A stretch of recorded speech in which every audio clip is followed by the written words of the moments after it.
پاکستان اور قازقستان دو طرفہ تجارت کو $1 ارب تک لے جانے کے لیے پرعزم۔ پاکستان اور قازقستان میں مختلف شعبوں میں تعاون کی مفاہمتی یادداشتوں اور معاہدوں پر دستخط کی تقریب اسلام آباد میں منعقد ہوئی۔ وزیر اعظم شہباز شریف اور صدر قازقستان تقریب میں موجود تھے۔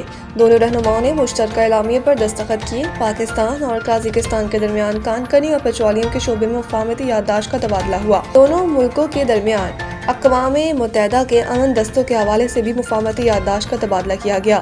پاکستان اور قازقستان کے درمیان قیدیوں کے تبادلے سے متعلق معاہدے کی دستاویز کا تبادلہ کیا گیا۔ دونوں ممالک کے درمیان میری ٹائم کے شعبے میں مفاہمتی یادداشت کا تبادلہ ہوا۔ ٹرانزٹ ٹریڈ کے معاہدے کی دستاویز کا بھی تبادلہ کیا گیا۔ دونوں ممالک کے درمیان کسٹم کے شعبے میں تعاون سے متعلق معاہدے کی دستاویز کا بھی تبادلہ ہوا۔ ریلوے کے شعبے میں تعاون کی مفاہمتی یادداشت کا بھی تبادلہ کیا گیا۔ پاکستان اور قازقستان کے درمیان پلانٹ پروٹیکشن اور ویٹنری کے شعبے میں تعاون اور صحت کے شعبے میں تعاون کی مفاہمتی یادداشت کا تبادلہ کیا گیا۔ دونوں ملکوں کے درمیان مصنوعی ذہانت اور ڈیجیٹل ترقی کے شعبے میں تعاون کی مفاہمتی یادداشت کا تبادلہ ہوا۔